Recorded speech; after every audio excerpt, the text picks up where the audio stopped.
അങ്ങനെ നമ്മൾ ഗവിയിൽ നിന്ന് മടങ്ങുന്നത് ഒരു വെറൈറ്റി റൂട്ടിലൂടെയാണ്.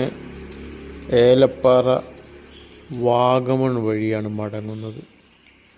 അവിടെയുള്ള കാഴ്ചകളൊക്കെ ഒന്ന് കാണാമെന്ന് തീരുമാനിച്ചിട്ടാണ് ആ വഴി പോകുന്നത്. അവിടുന്ന് തിരിച്ച് പോരുന്നത് വാഗമൺ കഴിഞ്ഞ പിന്നെ ഞങ്ങൾ തൊടുപുഴയ്ക്കാണ് ഇറങ്ങാനുള്ള പരിപാടിയാണ്. അങ്ങനെ അവിടേക്ക് ഇറങ്ങാനുള്ള വഴിയിലൂടെയൊക്കെയാണ് പോരുന്നത്.